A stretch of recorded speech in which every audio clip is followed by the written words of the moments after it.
double-blind study of niraparib or placebo in patients with triple-negative breast cancer or HER2-positive BRCA-mutated breast cancer with molecular residual disease after definitive therapy, presented by Dr. Nicholas Turner, Director of Clinical Research and Development at the Royal Marsden Hospital and Institute of Cancer Research in London. Dr. Turner? Thank you very much, Carlos. So it's a pleasure to present this abstract on behalf of my co-authors. Those are my disclosures. So following treatment of early-stage breast cancer, 20 to 30% of patients will later relapse, but there is no standard of care available to detect molecular residual disease and direct further therapy to prevent or defer relapse.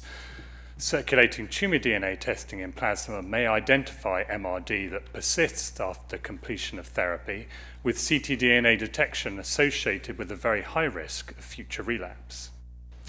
Niraparib is a highly selective PARP inhibitor licensed for the treatment of ovarian cancer, but we also know that 60% of triple-negative breast cancers have a homologous recombination DNA repair deficiency. And so ZEST was designed as a phase 3 randomized double-blind clinical trial of MRD-directed therapy in breast cancer to aim to assess whether niraparib could improve disease-free survival in patients who'd completed treatment but had ctDNA detected with no evidence of radiographic recurrence. So the study recruited stage 1 to 3 breast cancer, triple-negative regardless of BRCA status, or tumor BRCA if they were hormone receptor positive. So tumor BRCA means BRCA testing in the tumor that will pick up both germline and somatic BRCA mutations. The patients had completed standard therapy with curative intent, although they were able to be on adjuvant endocrine therapy or on adjuvant pembrolizumab to start ctDNA surveillance. No sign of a clinical recurrence, and if they'd had neoadjuvant chemotherapy and no response at all, they were not allowed into the study. Patients had ctDNA surveillance. Those who had ctDNA detected had staging scans and were off study if they were occurred. And patients were randomized in 2 cohorts, 1 for tumor BRCA mutations and 2 for triple-negative that were tumor BRCA wild type, randomized between niraparib and placebo. The disease-free survival was the initial primary endpoint, but this was changed to safety and tolerability after enrollment was stopped. So this study used the Signatera tumor-informed ctDNA assay. Surveillance was conducted every 2 to 3 months. Sufficient patients were planned to be enrolled to randomize 200 patients in cohort 1 and 600 in 2, but the study was terminated after 1,900 patients had been recruited into ctDNA surveillance, with only 40 randomized. So here's the consort diagram. So 1,900 were entered into ctDNA surveillance. 147 were ctDNA positive, so 8% overall. Only 4 patients had a recurrence without prior ctDNA detection, so very high sensitivity for future recurrence. But of the patients who were ctDNA positive, 50% had a radiologic recurrence when they were ctDNA positive. A significant number of patients also subsequently failed the inclusion and exclusion criteria, and so in the end only 40 were randomized, 18 to niraparib and 22 to placebo. So looking at the characteristics of the surveillance population, 88% had triple negative, 22% had BRCA mutations, and then on the right, 25% were stage 1, 40% stage 2, and 36% were stage 3. First of all, looking at associations with ctDNA detection, these are those that associate with risk of relapse. So low in stage 1, only 2.3%, rising up to 13.7% with stage 3. And again, similar associations with pathological complete response, only 2.1% in patients who'd had a path CR, going up to 13.7% in patients who did not have a path CR. Looking at timing of ctDNA detection from the end of definitive treatment, this was predominantly a study of triple-negative breast cancer. ctDNA detection rates were highest in those patients who had their test within 3 months of end of treatment, and then this subsequently falls. And in triple-negative breast cancer, 60% of patients with ctDNA detected within 6 months from the end of definitive treatment.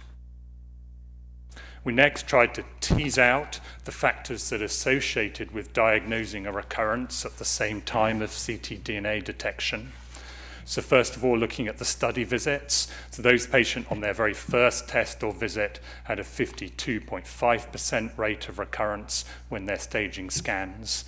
And then in subsequent visits, after an initial negative test, this fell but only slightly to 43.8%.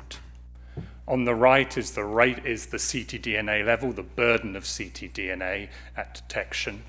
On the left, at pre-screening visit 1, in pink are those patients who recurred, and they had a substantially higher level of circulating tumor DNA than those patients with occult disease. And then on the right, a pre-screening visit 2 onwards, that these patients had a negative ctDNA test and then converted to being positive.